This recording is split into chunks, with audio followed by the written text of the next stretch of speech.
And the next speaker is Professor Andy Whiten, who shall talk about all this interesting boxes and things flying around. So I'll just hand over. And we're on time, actually, so you're doing really well. Okay, well, Steve asked me if I talk about the kind of public engagement side of today's theme, and I guess he did it partly because he knows of the work we do at our Living Links Centre, and no surprise, that's what I'm going to use as my kind of case study. So here's the Living Links Centre, and I know there's some people in the honours class and various other people who've actually been there, but perhaps some haven't. So a quick introduction. This is a primate research centre of the university. This building, which was about £1.5 million to put there, is in Edinburgh Zoo, and it's a primate research centre of the university. In fact, it's more or less an annex to the School of Psychology and Neuroscience. But it's smack in the middle of Edinburgh Zoo. Here it is, two big outside enclosures and all this inner stuff. There are about 70 monkeys living there and primate researchers working there. Why is it in the zoo? Well, for two main reasons. One, just pragmatic, but it's an important pragmatic one. The zoo people look after our monkeys. They care for them, they feed them, they clean them, they do all the veterinary and international breeding programs. But the other thing is that by putting it in the zoo, we allow all the public, indeed we invite the public, so visitors welcome on that big sign at the front there, to visit our Living Links Centre. And there are over 600,000 people go to the zoo every year. We've calculated, we have people counters on our doors. About half to two-thirds of them come through Living Links. That's 300 to 400,000 people coming through our research centre. And what they do, that picture is taken down here. So here's some of the public right next to Living Links. They're having their picnic here. And then they can walk up the ramp. They can walk all the way through the whole thing. There are platforms here where they can watch what's going on, watch the monkeys or watch whatever research is going on here. And inside they could also watch. So the monkeys indoors have rooms that they can go into. There's two on either side of these inner enclosures here. And between them is what we call a research room. Now in the research room, we're doing research down here, and the public going along this corridor would look at the monkeys over here or the monkeys over here at treetop height, and they do the same for us. They're looking in at treetop height over all the research that's happening here. That's another reason to underline why it was so great to put our primate research here in this kind of goldfish bowl. It's not behind a fence at the university where people are going to wonder what they're doing to the monkeys. You can see what we're doing with the monkeys, and the monkeys get used to travelling through these cubicles here between the inner room, which is over here or over here, and that big outside enclosure here. So they're comfortable with that, and over time they're habituated. You can probably just make out a monkey tail here. The monkey's in here, and here's Owen Sullivan, actually from the University of Stirling, because this centre serves 6 Scottish universities whose members are part of the Scottish Primate Research Group. The research goes on there and people can watch it live science. That's one of the main things I think we do, which is unique and certainly on this scale. So the simple idea here is there's actually research taking place there, and people stream by and can engage with it if they find it interesting. We can actually also put on audio here, and people can actually tell people what research they're doing. Well, that's quite difficult to concentrate on. But the scheme is simple, really. The idea is, well, we do the research is happening there, and then we encourage the people to actively engage with it, partly by explaining. Here, for example, there's a big overhead projector here. For every project that's going on, there's a big PowerPoint slide or two goes up to explain what we're doing, why we're doing it. And if we're not there, and of course quite often we're not, the monkeys have to have a rest, and we do as well, there's videos up here that you can use from a menu to see, well, here's one we made earlier, here's the research we're doing, but it's not on now. And other videos about what Living Links is about, and so on. Well, just thinking about how this fits into what we're talking about today, I would say that, we don't really do research in order to engage the public. We do research for the reasons that have already been alluded to discover things that are not yet known in a scientific way. So we do that, but then it's become important to engage the public, and rather than just be in our ivory tower, try and connect with the public. And there's a couple of main reasons I would say for doing that, or at least one particular reason why it works so well here, we find it does. And that's that people at large are actually interested in the kind of research we psychologists do, certainly with these kind of animals. So we're kind of knocking on an open door in doing public engagement in this particular context. And it's very rewarding when you actually come out and talk to people. There's so many people really interested, they've got lots of questions. But there's a more kind of dutiful side to this that's come about now, that I would say it's now regarded in the university system that public engagement is a responsibility for all scientists. It's kind of a duty. And that sounds like the kind of rather tedious, boring side of it. This is something you should do, you must do. And indeed, not all that many people do it who should be doing it. But for those of us who do, I can just say it's very rewarding when you do connect with people and they're fascinated in your research. To illustrate this point here, I've got two things here that came out. One is this thing called the Concord for Engaging the Public with Research. I've got another document here I'll mention in a moment. And for anyone who wants to do this and wants to get money for it, £5,000, £20,000, whatever you need to do significant public engagement, well, you can quote from these documents. So here's the 2010 one, Concord for Engaging the Public with Research. This was a Concord between the research councils and various bodies, the universities in particular, forward by no less than David Willits, Universities and Science Minister. And what does he say? I therefore welcome this Concord and its aim to strengthen public engagement across the research and higher education sector.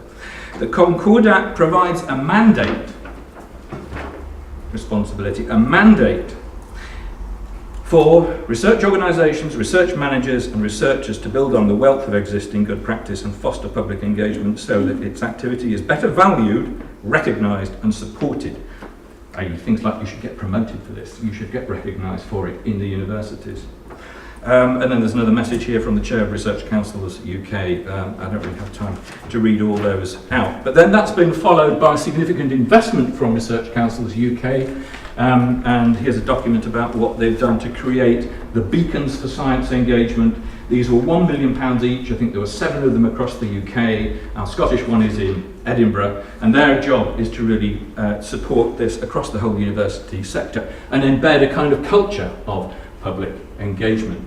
So I'm going to give you just now one little case study of our research that goes beyond what I've shown here of, well, we're just doing this research, we don't know how it's going to go, but you can watch it, to something which is perhaps more in line with the idea of REF impact, where you need to go to say, we've done some significant research, and that's really what has the impact of significant public engagement.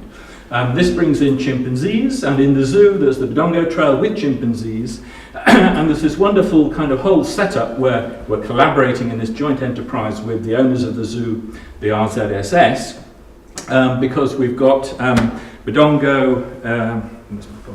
got Badongo in the zoo, which is got 20 chimpanzees in it. We do research there, and that's named after Badongo in the wild. And all these organisations are financially supported by the zoo, and the scientific directors of each of these, that's me, that's Katie Slocum, and this is Klaus Zuberbühler, they're the scientific directors of what goes on. So this is a really great partnership here. Okay, so talking about chimpanzees, here goes the story. Some of you have seen this before. So this goes back over 10 years, thanks Steve, to research we did where, I'm just going to tell you the punchline really. Studying wild chimpanzees, putting together the whole picture, we concluded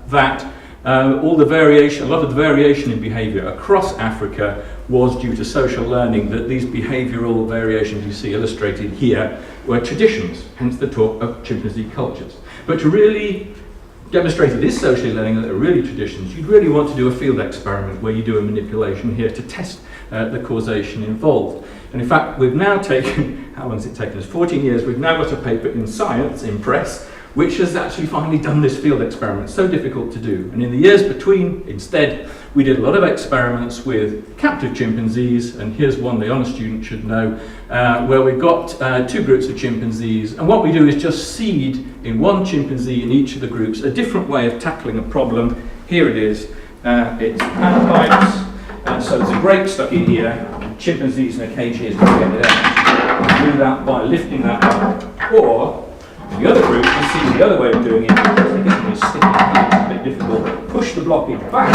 knock it off the back, and then you get to break that one.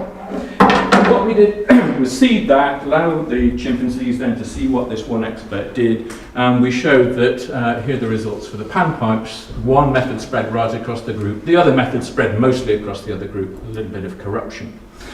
So what we've done now is bring this, encase this as you've seen here, for children to actually experience, and there it is in living links. What children can do is watch the video, the chimps doing it one way here, and then they can have their go. And children absolutely love this. Sometimes the parents are kind of eventually tearing the child away. But what you see over here is exactly the same setup over here, and the child over there is going to see that the chimps are doing it the other way. And so through just actually being involved in this and playing and having fun, they start to assimilate various ideas about chimpanzee behaviour, social learning, culture, and so on, and their parents lean over their shoulders and go in at a deeper level. I think that's an important aspect of this public engagement. It's like layers of an onion. There's low levels and higher levels. And then, as I told you in that 10-minute talk, those of you who came at the beginning of the year, the other event Steve organised, those little 10-minute talks, we've now taken this actually out into the zoo and showed that when we repeat this experiment with two subgroups of chimpanzees, the original Scots ones, the introduced Dutch ones, seeding it again in just one chimp in each of those subgroups, the Dutch ones picked up the one method, the Scots ones the other one. So now we're able to show the public this experiment in practice and move the panpipes into Budongo to show that. So here was that slide in which I summarised the notion research is leading to public engagement. What did I say? Yeah, people at large are interested, but does it really engage them? So one extra thing we've done is to actually measure that. We're psychologists, we know how to do this thing. Surprisingly, there's very little research that could do what we did, which was to get it into a referee journal, a good referee journal, Public Library of Science 1, and then it's been picked up by people like this who are tweeting, who have thousands of followers. So this actually has become one of our most cited papers this year. The Wellcome Trust were delighted about it, put it on their blog. So we've shown that this kind of arrow is significant. And I'll just run through, I know I'm going to run out of time. So I'm going to run quickly through all the other ways in which one can engage with the public. We have display boards like this, things like this, getting over to people the idea, you are a primate, this is your primate family tree. This is Anne Glover, who was the chief scientific advisor in Scotland, now in Europe, and she deigned to inaugurate this. Interactives, electronic interactives like this TV here. Schools program, a whole mass of stuff that's now on the website that schools are using because animal behaviour and primatology is in the Hires program. So there's a whole series of materials. This is going beyond public engagement into education at primary and secondary levels. That was just showing it's spreading. Okay, so that was Living Links, but I just want to finish by saying it goes beyond that as well. There are many other places in which one can do public engagement to good effect. Here we were at the Royal Society's Summer Science Exhibition with our big Culture Evolves exhibit. Here's Samuel Pepys, who was one of the founders of the Royal Society, rejuvenated 350 years ago, and he was at this event. This was their summer science exhibition. There were 49,000 people who came through in the 10 days, and it felt at the end of it as if we talked to all of them, I can tell you. But it was very exciting because people were very enthusiastic. We had Einstein visiting as well. So those are just a few of the people, but there were 49,000 there over the period we were there. And then we repeated this at the Edinburgh International Science Festival, the British Festival of Science, that's the annual festival of the British Science Association, they are now. And there we were setting up in Edinburgh. Here's our big Culture Evolve setup. And I should just say, to do this on this serious level, it's a big enterprise. We had a rota of 30 people to operate this in the 10 days we were at the Royal Society event, and it cost £20,000 to put all the kit together, but it's gettable, you can do this, people do this. Dave Perritt's done one, Klaus Zuberbuhler's done one at the Royal Society, and there are people enjoying it. So to finally just summarise where we are, there are various opportunities. Science centres like Living Links, there are science festivals where you can do this. video, TV, when people actually make TV programs. A lot of us get invited by TV programs and get involved in that. And even things like all those Attenborough programs you see, they're often using the basic science that we've done is feeding into that. So that's part of the impact. Internet, blogs, news, public lectures. So some of us at the British Science Festival this year, Amanda Seed, myself, last year Katie Slocum, Sue Healy were involved in that. We're doing it again this year in Newcastle. And then there are things like the schools links here. So the question I just want to leave you with to think about, maybe come back to in the discussion is, I put the arrow like that. I mean, that seems to be the obvious thing. You do the research. You don't necessarily do the research in order to, ultimately to interest the public. But having done that, you should. But perhaps we need to think about the reverse engineering side of this and just ask ourselves, well, is that perhaps what we should be thinking about? Actually, are we doing research that is important enough, significant enough, interesting enough to the world at large that it will have big public impact? And actually, you know, publishing in the top journals and dealing with issues that are accessible. That was it you were wanting to tell your dad, and your dad said, well, what justifies you being a professor and studying tadpoles? Well, there you've got an answer, because you want not only to tell your dad, but tell the world at large, and that's public engagement. That's it.